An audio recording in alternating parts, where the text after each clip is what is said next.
Saya mengatakan mulai saat ini teman-teman harus berhenti menimba ilmu. Ada syair mengatakan memilih kembali mengabdikan diri di pesantren.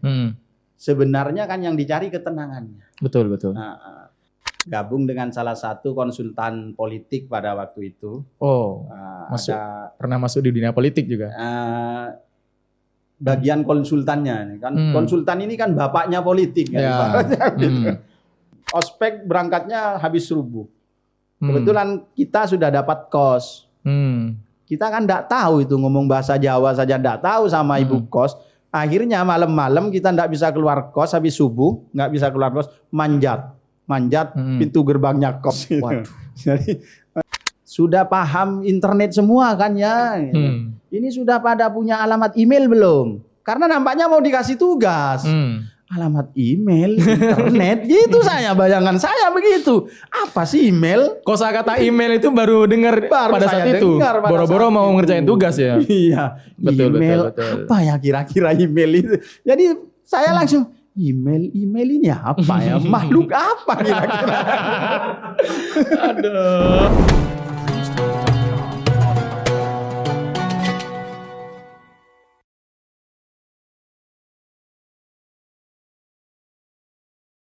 Assalamualaikum warahmatullahi wabarakatuh. Kembali lagi dengan podcast Media Pondok Pesantren Gedangan bersama saya Alvin Hadi. Kali ini saya bersama salah satu guru senior di Pondok Pesantren Gedangan yang sudah lama mengabdi menjadi guru di Pondok Pesantren Gedangan. Siapa lagi kalau bukan Ustadz Daud. Mungkin langsung saja kita sapa-sapa beliau. Apa kabar nih Ustadz? Alhamdulillah sehat, alhamdulillah. Sehat walafiat. Tidak ada kendala migren ataupun yang lainnya. Untuk sementara aman. Sementara. Ya. Kalau kemarin-kemarin sempat juga ya Ustaz? Sempat. Alhamdulillah. Cuma suasana malam hari ini sepertinya ceria, ini makanya sehat nih. Oh berarti ketika penjenengan berkunjung ke pondok ada aura berbeda ya Ustaz? Yang jelas begitu. Pondok pesantren itu aura positifnya sangat jelas, sangat nampak. Jadi ketika kita masuk di gerbang pondok itu biasanya segala beban pikiran baik yang ruwet atau bagaimana seketika hilang. Alhamdulillah. Makanya pondok pesantren itu menjadi tempat yang paling nyaman. Paling nyaman untuk berlindung, mendamaikan pikiran. Oke. Kali ini saya ingin nanya-nanya ini Ustadz, kesibukannya apa saja nih? Kesibukan yang seperti apa yang dimaksud itu? Ya kesibukan apa saja kalau di akhir-akhir ini? Soalnya kesibukan saya banyak. Sekalipun saya ini bukan artis, kalau berbicara kesibukan saya banyak. Waduh. Tergantung jam, tergantung hari. Sudah mau mengalahkan Raffi Ahmad nih kayaknya. Bidang apa aja nih Ustadz yang disibuki sekarang ini? Yang jelas yang pokok ini. Yang pokok saya berada di Miftahut Thulab, berada di pondok pesantren, berada di madrasah Miftahut Thulab. Ini yang pokok. Yang pokok menjadi pengabdian saya. Saya juga sibuk di dunia peternakan saat ini. Oh iya, mengembangkan peternakan.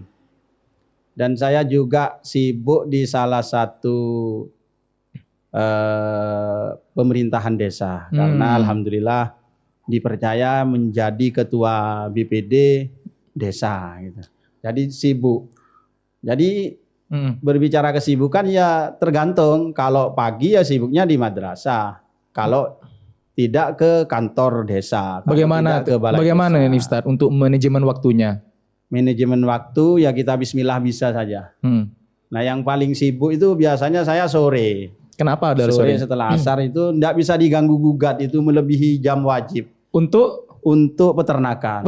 Cari rumput, ngarit, bersih-bersih. Sekarang sedang memelihara apa nih Ustadz?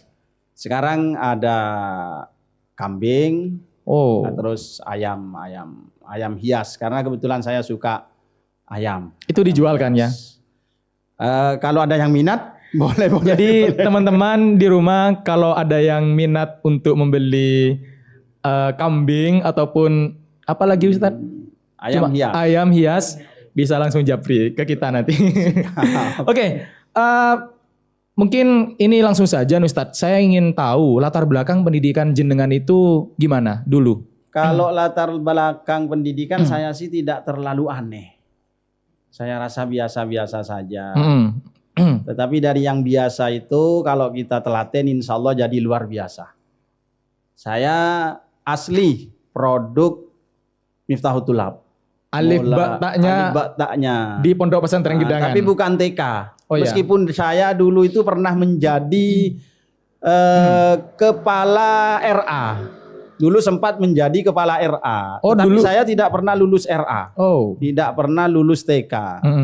Jadi dulu itu ada istilahnya sekolah dimulai dari kelas 0. Dulu kelas 0. Iya, sipir. Masih zamannya jenengan gak ada TK. Gak ada TK. Masih dulu adanya kelas 0. Jadi saya murni dari kelas 0 yang tadi itu, kemudian ke MI, Miftahul Thulab, terus MTS Miftahul Thulab, setelah itu MA Miftahul Thulab. Dan ditugas? Ditugas. Saya menjalani pengabdian tugas itu sambil lalu sekolah. Karena dulu tugasan tidak... Sebentar Ustadz. Maksudnya tugasan juga sekolah? Ini gimana? Tidak sekolah. Dulu itu kan guru yang ditugaskan keluar itu tidak terlalu banyak. Tidak terlalu banyak. Mungkin karena jumlah siswa yang belum banyak. Permintaan juga belum banyak. Jadi yang siap ditugas dulu itu, saya ditugas itu kelas 3, masuk kelas 3. Kelas 3 MA. Kelas 3 MA saya ditugas. Berarti sebelum lulus sudah ditugas Sudah ditugas. Jadi pagi saya sekolah, setelah duhur saya ditugas. Saya siap. ke tempat tugas. Walah, siap. Nah, setelah tugas itu kemana nih Ustadz? Setelah jenjang pendidikan di Pondok Pesantren Gedangan. Tapi tugas itu saya tidak full 1 tahun. Berapa tahun Ustadz? Tidak full 1 tahun karena pada waktu itu saya kan waktunya kan agak-agak mepet gitu. Jadi ketika kelas 3 ini belum akhir tahun tetapi sudah ujian nasional. Sudah. Jadi gak nyampe 1 tahun. Enggak nyampe 1 tahun. Saya sudah ikut ujian nasional. Jadi saya punya ijazah. Nah, setelah punya ijazah itu saya kuliah. Kuliah. Makanya tugasan tidak selesai saya. Kurang kalau tidak salah itu kurang sekitar 2 bulan. Saya memilih pamit kepada PJGT. Tetapi saya carikan ganti. Teman saya yang siap, saya carikan ganti. Dan saya lapor kepada pengasuh ketiga. Dulu beliau masih ketua umum. Sama beliau, sudah kalau memang ada yang siap mengganti, tidak masalah. Jadi saya ganti sama saudara, sama teman saya itu. Setelah ada yang ganti, lanjut kuliah. Lanjut saya. Nah, itu kuliahnya di mana nih Ustadz? Kuliahnya saya itu dulu di IAIN Surabaya. IAIN Surabaya. Ya, sekarang UINSA ya. UINSA. Sekarang UINSA. Dulu masih namanya IAIN dulu Surabaya. IAIN Surabaya. Sebenarnya IAIN Sunan Ampel kan ya? Iya, IAIN Sunan Ampel Surabaya. Sekarang jadi UINSA begitu.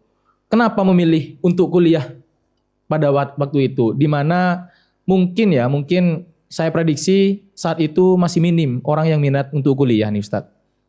Saya lulus itu sekitar tahun 2007-2008.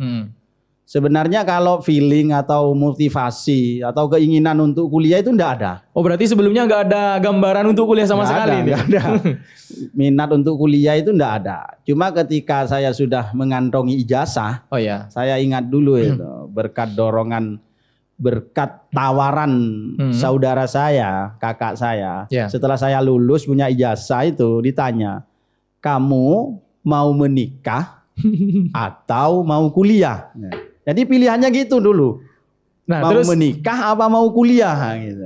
Jadi problematis saat itu. Iya, mau menikah, calon pun belum ada mau menikah kan gitu. Jadi saya setelah tak pikir-pikir, merenung lah istilahnya, kemudian memutuskan untuk kuliah. Dengan pengalaman yang minim, Surabaya juga belum tahu jalannya lewat mana. Berarti berangkat nol banget waktu itu. Kalau mau dikatakan ya begitu. Ibaratnya itu saya berangkat kuliah ke Surabaya itu lebih bonek daripada bonek. Iya. Lebih bonek daripada bonek. Lebih bonek daripada bonek. Benar-benar nol putul berangkat itu saya ibaratnya gelinding saja sudah. Ada cerita unik gak Ustadz? Waktu pertama kali masuk kuliah nih. Yang saya ingat itu, ini kalau saya ceritakan ini sangat luar biasa. Di mana-mana kan pertama kali masuk kuliah itu mesti ada ospek. Oh ya. Pengenalan alma mater itu kan. Jadi peralatan yang harus dibawa ke kampus pada waktu ospek, saya bawa dari Madura.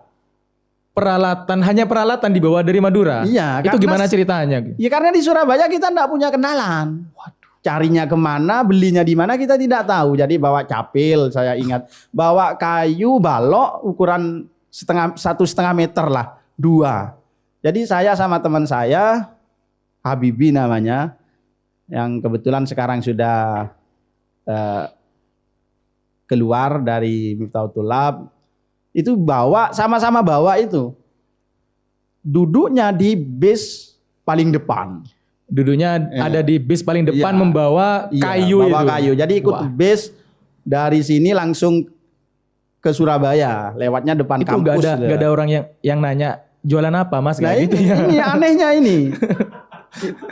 Kita kan ini bawa kayu itu, jadi kayu dibungkus pakai koran, dibawa, ditaruh di samping tempat duduk.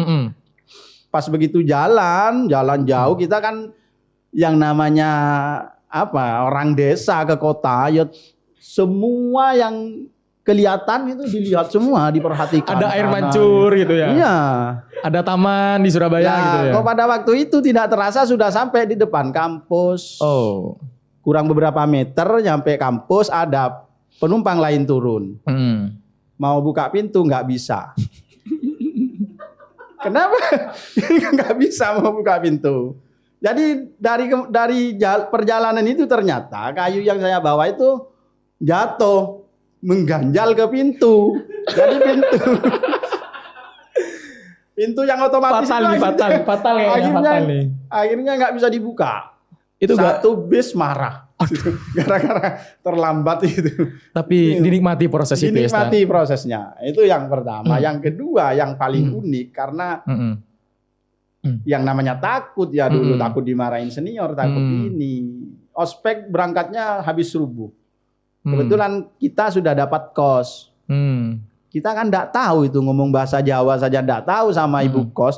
Akhirnya malam-malam kita enggak bisa keluar kos habis subuh, enggak bisa keluar kos, manjat pintu gerbangnya kos. Gitu. Jadi makanya kita ya pokoknya nekat lah. Lebih bonek daripada bonek yang tadi. Lebih bonek daripada bonek gitu. Oke. Kalau ngomong-ngomong kuliah nih Ustadz, apa sih pentingnya kuliah itu di zaman sekarang ini, khususnya bagi santri nih? Kalau sekarang ya, kuliah itu menjadi suatu kewajiban. Suatu keniscayaan. Karena kita tahu sekarang eranya era digital. Persaingan global. Sangat kompetitif sekali. Sangat kompetitif. Persaingan global ini kita saingan dengan orang yang tidak kita ketahui.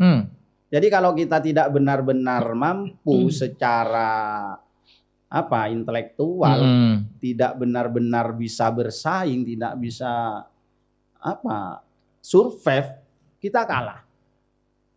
Tapi santri tidak, artinya santri tetap bisa berkompetisi dengan yang non santri, Ustaz. Oh jelas, bisa kan. Santri ini kan, kalau saya mengibaratkan santri ini kan makhluk yang maha luar biasa gitu, maha unik gitu. Gimana itu penjelasannya itu, Ustaz? Dengan gayanya yang begitu, yang culun, yang ini, tetapi ketika dihadapkan pada sebuah problem, dia bisa tampil. Artinya dengan bekal yang dimiliki santri, ketika mereka itu harus masuk ke sebuah perguruan tinggi dengan background pemahaman hanya berbekal kitab-kitab kuning. Tetapi ketika mereka itu sudah masuk pada perguruan tinggi, saya bisa menjamin 99% mereka akan bisa, akan mampu. Karena santri itu sebenarnya bukan persoalan masalah pengetahuan. Oh iya. Santri itu persoalannya hanya berada pada letak ini adaptasi. Adaptasi. Iya. Jadi santri itu kalau sudah adaptasi dengan lingkungannya, dia mesti menguasai. Selain itu kan juga kultur di Pondok Pesantren Gedangan yang mendidik santri untuk mandiri. Ya, nah itu juga menjadi salah satu faktor ya. Iya, bagaimana santri bisa bersaing. Ketika dilepas itu hanya butuh beberapa saat untuk kemudian memahami lingkungan, memahami karakter teman, memahami kebiasaan-kebiasaan kultur masyarakat. Nah, kemudian di situ dia nimbrung. Dia akan apa istilahnya? Kan sangat luar biasa lah di situ gitu. Apalagi cuma kampus-kampus yang sifatnya dalam negeri sampai ke luar negeri pun saya jamin. Baik. Kalau kita ingat peristiwa itu, Mas, saya masih ingat betul itu nempel di benak saya itu. Mohon maaf ini bukan saya mengkerdilkan pesantren saya, tapi pada zaman saya dulu pemahaman terkait dengan pengetahuan secara global ini masih minim. Ada pelajaran-pelajaran umum ada, cuma baru masuk. Kita masih masa-masa transisi pada waktu itu. Kemudian saya keluar untuk kuliah kan begitu. Dengan bekal yang minim itu, kuliah. Saya masih ingat pertama kali masuk kuliah itu, saya ditanya, teman-teman ditanya itu ketika pengenalan itu. Ditaruh di ruangan satu jurusan itu ada sekitar 40 sekian orang, satu angkatan, satu jurusan ini. Yang berbeda-beda latar belakang pendidikannya. Berbeda-beda latar belakang, kemudian Kajur, ketua jurusan pada waktu itu masuk. Saya masih ingat yang beliau tanyakan itu, bagaimana anak-anak, teman-teman sehat semua? Sehat. Sudah paham internet semua kan ya? Ini sudah pada punya alamat email belum? Karena nampaknya mau dikasih tugas. Alamat email, internet, gitu saya bayangan saya begitu. Apa sih email? Kosakata email itu baru dengar pada saat itu. Boro-boro mau ngerjain tugas ya. Iya. Betul. Apa ya kira-kira email itu? Jadi saya langsung email ini apa ya? Makhluk apa kira-kira? Aduh. Saking nolnya kan. Gaptek. Gaptek. Kalau bahasa saya sendiri. Cuma saya enggak putus asa, enggak butuh waktu lama untuk kemudian bisa menyesuaikan. Beradaptasi kata yang tadi itu. Saya bukan ngomong kosong. Ya. Saya berani berani pembuktian sejarah lah. Saya hanya kuliah beberapa semester di situ. Saya menjadi ketua jurusan. Oh. Ya kan? Kan tidak mungkin bisa menjadi ketua jurusan kalau tetap gaptek kan begitu. Kalau tidak bisa beradaptasi kan begitu. Setelah itu saya juga menjadi ketua lab. Karena di jurusan saya itu jurusan pengembangan masyarakat, ada labnya yang harus menampung hasil-hasil teman-teman melakukan penelitian. Ini saya jadi ketua lab pada waktu itu. Yang awalnya nggak tahu email sampai menjadi ketua lab. Iya, benar. Catatannya adalah yang penting ketika kita mau masuk kuliah di kampus manapun, mau kampus yang negeri maupun yang swasta, mau kampus yang baik ataupun kampus yang jelek, yang penting kan prosesnya. Kalau prosesnya bisa dinikmati, insya Allah bisa. Jadi saya memang tenaga pada waktu itu agak diforsir. Bagaimana kemudian saya bisa nimbrung di berbagai kegiatan, di berbagai organisasi. Dan begitu. Untuk kemudian membekali diri. Seperti itu. Jadi ya kalau cuma kuliahnya kupu-kupu istilahnya dulu, kuliah pulang ya. Jadi memang selama berapa tahun? 4 tahun ya Ustadz? 4 tahun. 4 tahun ini memang. Sekalipun saya lumayan aktif di berbagai organisasi, saya kuliah 4 tahun. 4 tahun selesai. Sekalipun pendanaan juga terseok-seok ya? Jangan ngomong pendanaan. Saya ada cerita tragis kalau untuk pendanaan ini. Gimana? Boleh diceritakan nih Ustadz? Biar menjadi inspirasi ini. kita kan sudah background pesantren. Nah, ya. Background pesantren biasa Keterbatasan. Betul. biasa puasa. Gitu. Biar puasa wajib ya puasa sunnah. Ada pada suatu ketika itu puasa wajib. Saya puasa. Nggak ada makanan untuk berbuka puasa. Mau buka puasa nggak ada makanan. Kan kalau di kampus itu kan musim takjil gitu. Ya. Akhirnya ya cari masjid yang ada takjilnya. Nyampe di masjid ternyata nggak kebagian takjil. Niatnya mau cari alternatif. Mau cari alternatif. Ternyata juga nggak kebagian. Pada akhirnya begitu adzan berkumandang, saya ambil wudhu. Ngapain saya nungguin makanan yang saya enggak dapat jatah makan, ambil wudhu ke keran. Pura-pura kumur-kumur, aslinya minum. Astagfirullahaladzim. Yang penting mau berproses saja. Masalah kayak gitu kan enggak mungkin. Tuhan menciptakan manusia sudah jelas dengan rizkinya. Enggak mungkin enggak makan, enggak mungkin enggak minum. Ya asalkan mau minum air keran gitu saja. Ya, dinikmati prosesnya itu Ustaz. Dinikmati prosesnya. Ya, selama 4 tahun survive di dunia perkuliahan, terus memilih untuk kembali ke Pondok Pesantren Gedangan. Itu gimana ceritanya kok bisa jenengan itu memilih untuk kembali di Pondok Pesantren Gedangan itu? Sebenarnya saya enggak langsung kembali. Oh ya. Saya kuliah itu selesai 2012. Saya selesai 2012. Kemudian saya gabung dengan berbagai macam kegiatan di luar. Masih coba mengadu nasib lah, mencari pengalaman. Gabung dengan salah satu konsultan politik pada waktu itu. Oh, pernah masuk di dunia politik juga? Bagian konsultannya. Kan konsultan ini kan bapaknya politik. Ya. Ada kenalan teman dari Semarang. Gitu. Jadi kita gabung, termasuk ikut ke Semarang, pernah ke Kudus juga, termasuk juga pernah di Bangkalan, gitu. Termasuk terakhir ke mana? Ke Kalimantan Timur, ke Samarinda, hampir 1 tahun di sana berkelana. Akhirnya pulang kampung. Pulang kampung. Nah kok ya hidup kok rasanya sempit ngono, cari nih wong Jawa itu sempit ngono. Cari kegiatan yang lebih bermanfaat, akhirnya saya ngajar. Ngajar di salah satu SMA swasta.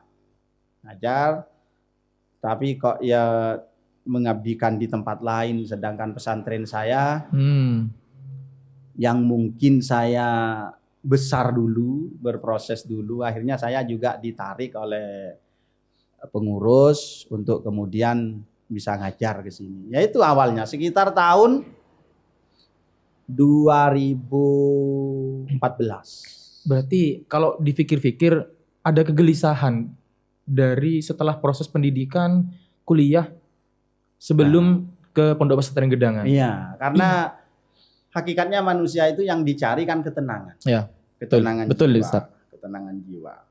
Makanya ketika kita di luar bergelut dengan dunia politik atau istilahnya cari kerja di tempat lain, memang secara finansial menguntungkan. Tetapi ketenangan jiwa tidak ada. Makanya memilih kembali mengabdikan diri di pesantren, sebenarnya kan yang dicari ketenangannya. Betul. Nah, kalau secara finansial dibandingkan ketika kita di luar dengan yang di pesantren ini jauh Mas. Tapi secara ketenangan jiwa, secara ketenangan karena apa? Biarpun biarpun kita dalam tanda kutip bisa rohnya sedikit, tetapi barokahnya yang banyak. Ini mungkin yang membuat kami tenang gitu. Yang alhamdulillah sampai detik ini kami masih tetap bertahan untuk terus mengabdikan diri di pesantren selama majelis keluarga, selama pengurus masih mengizinkan. Kalau saya tidak ada niatan untuk keluar selama saya masih diperkenankan mengabdi. Selama ketenangan itu masih hinggap di hati ya Ustaz ya. Betul. Selama pesantren ini masih menerima saya untuk mengabdi, saya tidak ada pikiran untuk kemudian keluar meninggalkan pesantren. Karena apa? Seperti tadi, cari kerja di tempat lain mungkin bisa dapat rupiah, bisa dapat cuan lah istilahnya anak-anak sekarang, lebih banyak. Tetapi barokahnya ini yang sulit ini. Untuk mencari ketenangan itu ya memang harus melalui barokah guru, barokah pengabdian, barokah ilmu, kan begitu. Itu memang benar-benar dirasakan oleh Ustaz ya? Ya hampir mustahil lah Mas. Kalau kita lihat ya, sebenarnya saya dari dulu ini kalau sampean tidak percaya dengan barokahnya ilmu ini. Barokah ilmu yang memang betul-betul real terjadi pada saya. Saya ingin lanjut S2 sejak dari awal, sejak dari dulu. Sejak dari lulus S1 mau lanjut S2? Setelah selesai S1 saya mau kuliah S2. Oh iya. Tetapi dengan keterbatasan finansial, keterbatasan ekonomi pada waktu itu, saya tidak bisa lanjut. Sempat juga ketika saya kemarin cerita tadi saya itu ya ditawari oleh teman, ayo kalau mau di Jogja, kalau mau di UGM. Tapi saya kan tidak mampu secara finansial. Kemudian mentok juga. Akhirnya setelah kembali ke pondok pesantren, keinginan itu mustajabah. Keinginan yang saya impikan sejak awal menjadi nyata. Sebenarnya problem untuk keinginan itu kalau misalnya saya masih single bisa lah. Cuma kan saya sekarang kan sudah berkeluarga, sudah punya 2 anak. Jadi keinginan untuk kuliah S2 selalu terbentur dengan kebutuhan ekonomi masih dipikir-pikir lagi keluarga. Kebetulan saya hidupnya masih numpang dengan saudara. Jadi ingin punya rumah, tapi kok ingin kuliah kan begitu. Akhirnya gejolak batin, ingin berangkat kuliah, anak minta susu kan begitu. Ingin ini, anak mau masuk sekolah kan begitu. Akhirnya ya dijalani prosesnya mengabdi di pesantren kok ya pesantren memberi peluang kepada saya untuk kemudian melanjutkan proses pendidikan lagi difasilitasi pesantren, dibiayai, istilahnya kerennya lah dikasih beasiswa oleh pesantren untuk kemudian menuntaskan program magister saya kan. Tentunya begitu. Tidak pernah terlepas dari doa para guru ya. Doa para guru, barokah para guru, barokah pesantren, barokah kiai. Jadi keajaiban yang kedua yang selama ini terbentur, ingin kuliah tapi kok ya ingin punya rumah. Ini akhirnya kan nggak kesampaian. Ekonomi sempit kan gitu. Di saat bersamaan saya bisa kuliah, alhamdulillah juga bisa bangun rumah. Ini kan sekarang sudah mulai membangun rumah nih Ustaz. Iya, alhamdulillah sudah dalam proses ini. Makanya ini kan ajaib ya. Betul. Jadi dulu yang diangan-angan, yang diinginkan tidak terjawab. Nah sekarang kok ya oleh Allah itu dua-duanya diberikan kepada saya gitu loh. Terus nikmat mana lagi yang kau dustakan? Yang kau dustakan. Min haitsu la yahtasib. Makanya kekuatan ilmu, kekuatan pengabdian di pesantren itu tidak bisa apa ya? Dan itu tidak terbantahkan ya. Tidak terbantahkan. Ini real loh. Sudah. Sampean bisa cek ke tempat tinggal saya kalau betul. Siap. Mau ini. Luar biasa ya. Tampaknya perbincangan kali ini mungkin closing nih Ustadz. Pesan dari jenengan nih untuk para santri, juga mungkin ada pesan khusus untuk para mahasantri. Pesan saya pada santri, pada mahasantri, kepada teman-teman siapapun yang bergelut di dunia pendidikan. Saya mengatakan mulai saat ini teman-teman harus berhenti menimba ilmu. Karena nampaknya Harus setelah saya pikir-pikir, ilmu itu tidak ada di dalam sumur. Berarti jangan ditimba Iya, ya. jangan ditimba. Terus gimana nih? Dan juga jangan sekali-kali mengejar ilmu, karena ilmu tidak lari. Jangan menuntut ilmu lagi nih. Jangan Ustaz. menuntut ilmu Karena karena ilmu tidak bersalah. tidak bersalah. Apa yang harus dilakukan sekarang Gimana? ini? Belajar, dan belajar. Belajar. Karena kalau kita kembali kepada pemahaman salaf, ada syair mengatakan, Ya, luar biasa perbincangan kali ini, sangat menyala sekali perbincangan kali ini. Ada banyak pesan yang bisa kita petik dari pembahasan kali ini. Tentunya pengabdian, ketulusan, dan barokah itu nyata. nyata. Ya, mungkin itu saja dulu perbincangan kali ini. Semoga ke depan banyak perbincangan selanjutnya yang luar biasa. Jangan lupa tetap tonton terus podcast Media Pondok Pesantren Gedangan. Dan jangan lupa subscribe dan share sebanyak-banyaknya. Gedangan, salaf kompetitif. Wassalamualaikum warahmatullahi wabarakatuh. Waalaikumsalam warahmatullahi wabarakatuh.